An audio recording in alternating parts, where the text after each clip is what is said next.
청년 시절 꿈을 꾸라는 말을 많이 들었습니다.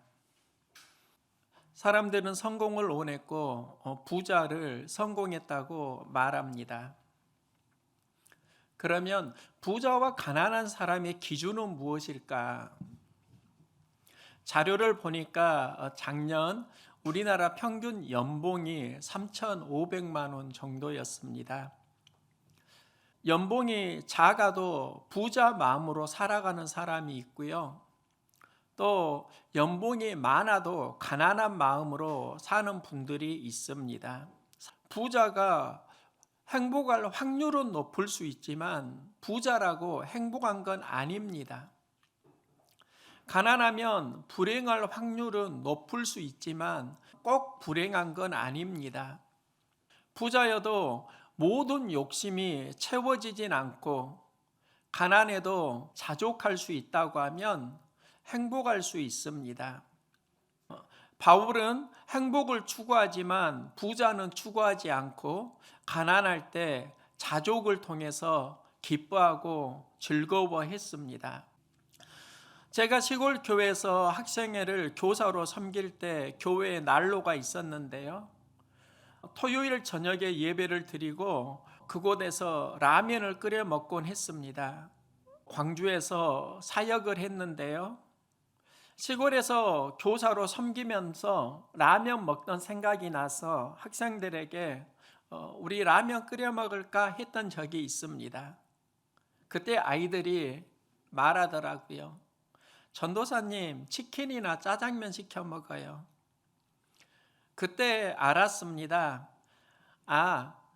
이 아이들은 라면에 만족하진 않는구나. 행복의 조건이 내가 시골에서 교사로 섬길 때보다 좀 높구나. 어른이 되면 편차는 훨씬 더 심해집니다. 부목사로 섬길 때 스테이크를 먹은 적이 있습니다. 그때 처음으로 간 아웃백 스테이크. 나는 그 맛을 제대로 느끼지 못했습니다. 그냥 국밥이 생각났습니다. 그런데 몇 번 스테이크를 먹으면서 이제는 스테이크에 나름대로 길들여졌습니다. 그런데 제가 하는 기도가 있습니다. 콩나물 국밥을 먹으면서 느꼈던 행복을 잃지 않게 해주세요. 아무리 좋은 것을 먹어도 그것이 반복되면 궁극적인 행복을 주지는 못합니다. 새로운 음식을 처음에는 맛나게 먹을 수 있지만 계속 먹으면 질릴 수 있다는 겁니다. 그럼 누가 부자일까? 행복한 사람일까? 수십만 원 식사를 하지만 만족을 찾지 못하면 행복의 조건은 그에게 참 어려워집니다. 문제는 행복이 몇십만 원 음식에서 길들여진 사람이 나중에 몇만 원 음식을 먹을 때 스스로 불행을 느낄 수 있다는 겁니다. 몇천 원 음식에 길들여진 사람이 몇천 원에서 계속 만족할 수 있다고 하면 그는 행복을 누릴 수 있는 조건이 많아진다는 겁니다. 저는 행복을 누릴 수 있는 조건이 좁아지지 않기를 기도합니다. 한 달쯤 전에 송정시장에서 열무를 살 때의 경험인데요. 보통 2,000원이면 먹을 수 있는 양을 충분히 삽니다. 또 열무를 많이 사면 시들어서 버리기 때문에 많이 살 필요는 없습니다. 그런데 그날 열무를 한 단에 5,000원으로 팔았습니다. 한 단은 한 번에 먹기는 양이 많았습니다. 망설이고 있을 때 옆에 할머니 한 분이 계셨습니다. 허리는 구부정하고 연세는 제법 드셨고요. 나를 보더니 뭔가 짠했는가 이런 제안을 하는 겁니다. 그 5,000원짜리 사서 나랑 나눠 가집시다. 그래서 그 열무를 샀고요. 나누어서 할머니에게 드렸습니다. 할머니가 주머니 뒤적뒤적 하면서 쌈짓돈을 찾고 계시더라고요. 할머니, 그냥 제가 사 드릴게요. 돈은 됐어요. 열무만 주고 별 생각 없이 저는 왔는데 할머니가 굉장히 당황스러워 하시면서 시장에 많은 사람들이 북적거리는데 뒤에서 이렇게 외치는 겁니다. 복 받을 거요? 복 받을 거요? 그때 내 안에 다양한 감정이 찾아왔습니다. 그 감정 중에 하나가 행복감이었습니다. 종잇돈을 구깃거리는 할머니를 보면서 우리 어머니 생각도 났고요. 할머니가 복 받을 거요? 복 받을 거요? 그 음성이 주님이 나에게 주시는 음성처럼 들리기도 했습니다. 2, 3천 원 그거 별거 아니지만 그 할머니에게 나누어 드리니까 그때 그렇게 마음이 좋았습니다. 2, 3천 원도 어떻게 쓰느냐에 따라서 행복의 가치가 달라진다는 것을 알았습니다. 한 주간 부자와 나사로의 이야기를 묵상했는데요. 그리스도인은 세상에 살지만 천국 소망을 꿈꿉니다. 또 성공을 꿈꿉니다. 그런데 본문을 보면 가난한 사람은 천국에 가고 부자는 천국에 가지 못합니다. 세상에서 나는 부자 되고 싶은데 천국에 가지 못하고 세상에서 가난한데 죽어서 천국을 갈 수 있다고 하면 나는 무엇이 좋은가? 나에게 선택을 하라고 하면 부자로 살다가 천국 가고 싶은데요. 이게 우리의 모든 소망 아닌가요? 그런데 예수님은 말씀하십니다. 부자는 천국 들어가기가 어려우니라. 다시 너희에게 말하노니 낙타가 바늘 귀로 들어가는 것이 부자가 하나님 나라에 들어가는 것보다 쉬우니라. 이 말씀이 불편한 소리일 수 있습니다. 그래서 제자 중 한 명이 예수님에게 아니 그러면 누가 구원을 받을 수 있습니까?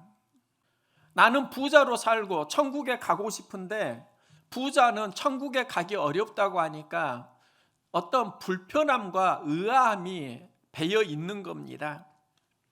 이때 예수님이 말씀합니다. 사람으로는 할 수 없으나 하나님으로는 다 하실 수 있느니라. 예전에는 이 말씀을 하나님은 부자도 천국에 보내주신다 이렇게 이해를 했습니다. 그런데 한 주간 말씀을 묵상하면서 다른 생각이 들더라고요. 부자로 살더라도 하나님 나라에 들어갈 수 있도록 어울리는 삶을 살 수 있게 하나님이 해 주신다. 사람의 힘으로는 부자가 천국에 들어갈 수 있도록 어울리는 삶을 살게 할 그런 능력이 없지만 하나님은 부자가 천국에 어울리는 삶을 살도록 하신다. 우리는 하나님 나라에 들여보내주세요 이게 관심이라면 예수님은 내가 부자가 될 때 하나님 나라에 어울리는 삶을 살아라. 부자와 나사로 이야기를 보면 질문에서 답을 찾을 수 있습니다. 부자가 죽어서 괴로움을 당하면서 하는 기도가 있습니다. 아버지 아브라함이여 나를 긍휼히 여기사 나사로를 보내어 그 손가락 끝에 물을 찍어 내 혀를 서늘하게 하소서. 내가 불꽃 가운데서 괴로워하나이다. 지금 내가 어려우니까 나를 긍휼히 여겨주소서 하는 기도입니다. 부자가 어려움을 경험하며 사는 기도인데요. 그런데 이 기도를 전에 누가 했을까요? 거지 나사로가 그의 집 앞에서 했던 기도 아닐까요?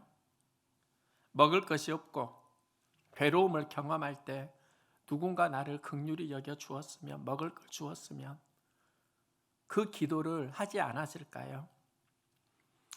부자는 나사로에게 해를 끼친 게 없습니다. 무엇을 가졌다고 빼앗은 것도 없습니다. 그런데 그가 부자로 살면서 거지 나사로의 마음을 헤아리지 못했고 긍휼을 베풀지 못했습니다.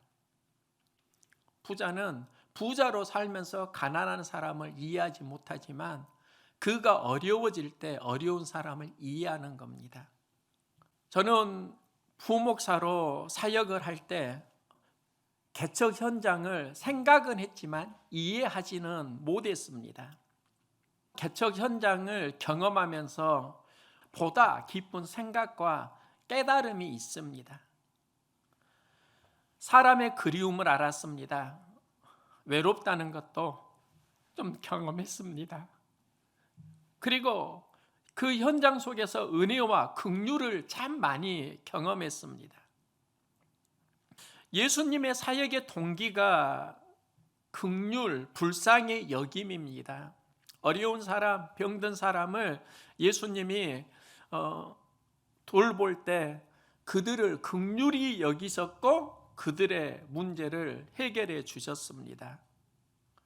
우리는 예수님이 기도해서 그가 병 고침을 받았다, 이 기적을 보는데 진짜 중요한 건 예수님이 그들에게 품었던 마음이 긍휼이라는 겁니다. 그 긍휼에서 기적이 시작된다는 겁니다. 우리는 예수님 행하신 기적에 환호하는데요, 예수님이 품은 마음이 긍휼이라는 것을 더 기억해야 합니다. 록펠러가 석유 회사를 운영하면서 30대 세계 최고의 갑부가 됩니다.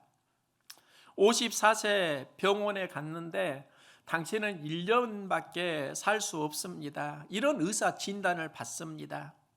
시한부 인생 진단을 받고 그는 휠체어를 타고 병원을 나오는데 로비에서 의사에게 하소연하는 한 여인을 봅니다.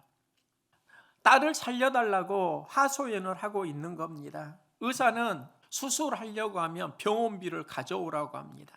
여인은 돈이 없고 죽어가는 딸을 보면서 울부짖을 때 이 상황을 록펠러가 보고 비서에게 말합니다. 저 여인의 딸이 수술할 수 있도록 병원비를 은밀하게 그냥 계산해 주고 오라. 그 소녀는 수술을 받았고요, 건강은 회복됩니다. 이 소식을 록펠러가 듣고 자서전에서 이렇게 기록합니다. 나는 그 딸을 도우면서 이전에 느끼지 못했던 행복을 느꼈다. 이 사건 이후에 그는 나눔의 삶을 살기로 결심하고요, 뉴욕에 리버사이드 교회를 세웁니다. 또 록펠러 재단을 만듭니다. 가난한 사람들을 돕기 위해 의료 사업을 시작한 겁니다. 의사는 그가 55세를 넘기기 어렵다고 했는데 실제로 98세까지 살았습니다. 록펠러는 부자를 꿈꾸었고 세계 최고의 부자로 성공을 했는데 그는 행복의 진짜 의미를 병들어 신음하는 그 딸을 도와줄 때 경험했다고 말을 합니다. 예수님이 긍휼히 여기는 자는 복이 있나니 그들이 긍휼히 여김을 받을 것이며, 록펠러가 어려운 사람을 긍휼히 여기니까 하나님께서 그를 긍휼히 여겨주셨습니다. 소녀를 살린 건 록펠러지만 54세 이상 살기 어렵다고 했던 그 생명을 98세까지 살린 건 하나님입니다. 이게 긍휼의 법칙입니다. 부자는 거지 나사로 해한 것 없습니다. 그를 해코지하지도 않았습니다. 단지 그를 돌보지는 않았습니다. 부자로 살면서 긍휼히 여기는 마음을 품질 못했다는 겁니다. 긍휼히 여기는 마음이 없으니까 그는 하나님의 긍휼히 여김을 받질 못합니다. 그래서 예수님은 부자는 천국 가기가 어렵다고 하십니다. 어려운 사람이 어려운 사람 이해하고 또 어려운 상황을 긍휼히 볼 수 있는 마음이 있습니다. 그 긍휼이 바로 사람은 할 수 없지만 하나님이 하신다. 하나님이 하시는 일은 그를 부자로 만드는 게 아니라 부자로 살아갈 때 긍휼히 여기는 마음을 품게 하신다는 겁니다. 부자와 나사로 비유를 보면 부자는 살면서 좋은 걸 받았고 나사로는 고난을 받았습니다. 그럼 부자가 살면서 좋은 것을 받았다, 이게 무슨 의미일까? 우리는 세상으로 볼 때는 부자는 성공을 좋은 것을 받았다라고 이해하는데, 하나님의 관점으로 보면 성공을 은혜로 이해하는 게 훨씬 중요합니다. 즉 부자는 부자가 되는 은혜를 경험한 겁니다. 우리는 그가 성공했다라고 생각하는데, 그는 부자가 되는 특별한 은혜를 경험했고, 은혜는 하나님의 선물입니다. 우리 집에는 3명의 자녀가 있고요. 막내가 준석이인데, 그 막내 준석이가 태어나는 시기가 부목사로 사임을 하고 교회 개척을 시작해야 하는 즈음이었습니다. 첫째, 둘째 기도하고 얻은 아이인데, 셋째는 그게 아닙니다. 가장 어려운 때 아내가 임신했다는 것을 알았습니다. 그때 셋째 아이를 키울 자신이 없었습니다. 낙태 이야기를 했고요. 병원에까지 제가 강권해서 아내 데리고 갔던 적도 있습니다. 그런데 아내는 하나님 주신 생명이라면서 낙태를 많이 반대했고요. 나는 현실을 직시하자고 주장했습니다. 그 과정에 목사로 엄청난 마음의 부담이 찾아왔습니다. 현실을 직시할 것인가, 하나님이 주신 생명으로 받아들일 것인가. 하나님이 없었다면 지금 막내 준석이는 태어나지 않았을 겁니다. 낙태했을 거예요. 그런데 여기서 깨달은 것이 있습니다. 막내는 하나님이 살렸다. 하나님이 없었다면, 그는 태어나지 않았다고 하면 막내는 하나님이 주신 선물이다가 맞다는 겁니다. 막내는 하나님이 살렸으니까 하나님이 주신 선물이다. 이름을 어떻게 할까? 우리 아이들이 준자 돌림입니다. 준자 돌림에서 하나님의 선물을 찾아보았는데 찾질 못하겠더라고요. 부목사로 사임을 하고 교회 개척을 할 때, 그때는 재정은 현실적인 어려움이었습니다. 이 과정에 나를 긍휼히 여기고 은혜를 베푼 사람이 예수나무교회 최준성 목사입니다. 어려울 때 지하 월세를 감당해 주었고요. 또 그때를 버틸 수 있도록 사람도 보내주었습니다. 지금 생각해 보면 그때의 2년 과정 속에 버티게 해준 그 힘이 최준성 목사님의 손길이기도 했습니다. 지금 라디오 설교 방송을 하는데요. 그때 예수나무교회 최준성 목사의 설교를 수년 동안 들었습니다. 그리고 그 영향력으로 지금 나도 극동방송 설교를 하고 있습니다. 개척을 하면서 하나님이 나에게 많은 선물을 주셨는데, 그 선물 중에 최준성 목사님이 생각나는 겁니다. 그래서 막내 이름을 하나님이 보내주신 선물 준석이라고 지었습니다. 개척을 시작할 때 다양한 말을 들었습니다. 대부분 위로 격려보다는 돈도 없고 사람도 없는데 개척이 무모하다는 소리였습니다. 안 된다, 이 이야기가 대부분이었습니다. 그 상황에서 지금 이렇게 교회를 세울 수 있었던 건 나를 긍휼히 여기고 은혜를 베푼 사람들이 있었기 때문입니다. 교회를 건축하고 이렇게 올 수 있었던 힘은 하나님이 하셨다는 건, 하나님이 어느 누군가에게 은혜와 긍휼의 마음을 주셨고 그 마음이 나에게 여러 모양으로 전달되었다는 겁니다. 부자와 나사로 이야기는, 부자는 천국에 가지 못하고 가난한 사람 천국에 간다, 이 이야기가 아닙니다. 주어진 것을 하나님 은혜로 알고 긍휼히 여기는 마음으로 살아야 한다는 겁니다. 천국으로 향하는 마음이 있고 지옥으로 향하는 마음도 있습니다. 은혜와 긍휼을 모르면 지옥으로 가는 마음이 되고, 은혜와 긍휼을 품으면 이것은 하나님이 주시는 마음이고 천국에 어울리는 삶으로 인도한다는 겁니다. 예수님은 말씀합니다. 누구든지 제자의 이름으로 이 작은 자 하나에게 냉수 한 그릇이라도 주는 자는 내가 진실로 너희에게 이르노니 그 사람은 결단코 상을 잃지 아니하리라. 우리가 상을 받기를 원하는데요, 이 말씀의 전후 맥락을 보아야 합니다. 너희를 영접하는 사람은 나를 영접하는 것이며 나를 영접하는 사람은 나를 보내신 하나님을 영접하는 것이라. 세상 원리는 힘 있는 부자를 섬깁니다. 작은 자에게 더 필요할지라도 부자에게 쌓이는 게 세상 원리입니다. 세상 원리는 열심히 벌고 그것을 누리라입니다. 하나님의 원리는 다릅니다. 가진 것을 은혜로 알라고 하십니다. 어려운 사람은 멸시하지 말고 긍휼히 여기라고 하십니다. 우리는 부자가 되면 하나님이 도우셔서 성공했어요, 이렇게 간증을 하곤 합니다.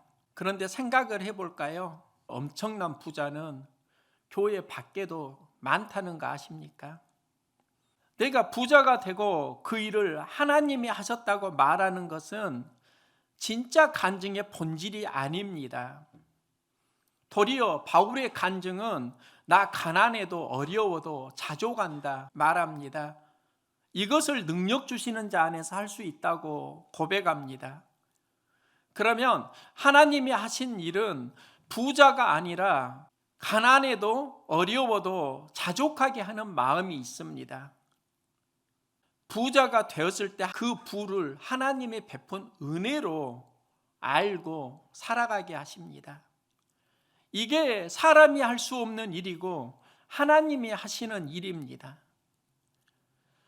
부자와 거지 나사로 이야기는 부자 청년의 비유에도 동일하게 반복되는데요, 예수님이 부자 청년에게 나를 따르라 팔로우미 말씀합니다.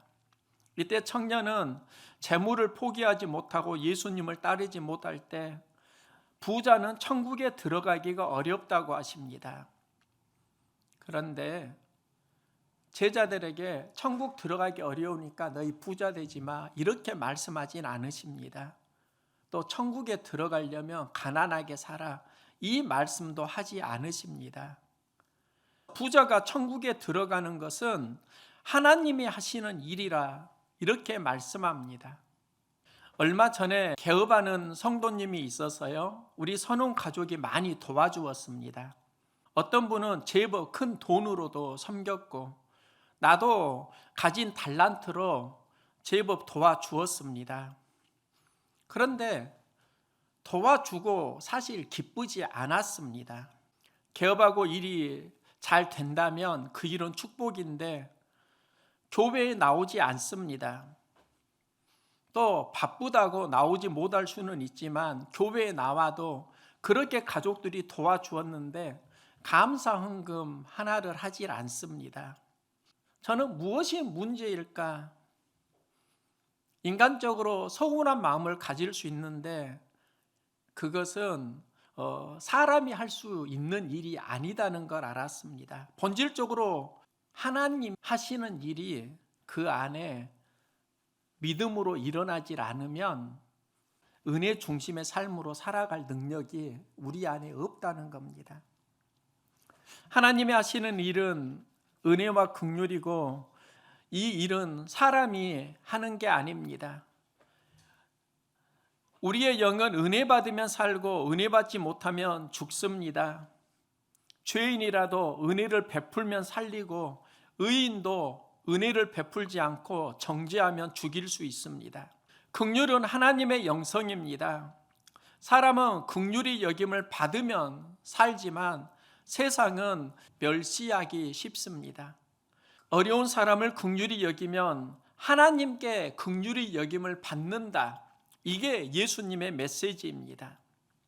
은혜와 긍휼은 사람이 하는 일이 아니라 하나님이 하시는 일입니다. 교회가 성장한 것은 은혜와 긍휼이 중심이 될 때입니다. 여기에서 천국에 어울리는 삶이 시작되고 하나님께 받은 은혜를 생각하지 못하면 낙심하고 힘들어집니다. 은혜와 긍휼은 하나님이 하시는 일입니다. 이 은혜와 긍휼을 통해서 천국에 들어갈 수 있는 어울리는 삶이 시작되고, 사람으로는 할 수 없다가 메시지의 본질이라는 겁니다. 사람이 못해도 하나님이 하시는 일을 경험합시다. 부자가 은혜와 긍휼의 삶을 살아간다는 건 하나님이 주시는 마음이고, 그 마음이 있으면 천국에 어울리는 사람이 되고 그는 하나님 나라에 들어갈 수 있다. 하나님은 은혜와 긍휼을 품고 살아가게 하십니다. 여러분이 부자일 수도 있고 가난할 수도 있지만 하나님이 하시는 일을 경험하고 행복한 믿음 생활 할 수 있기를 소망합니다.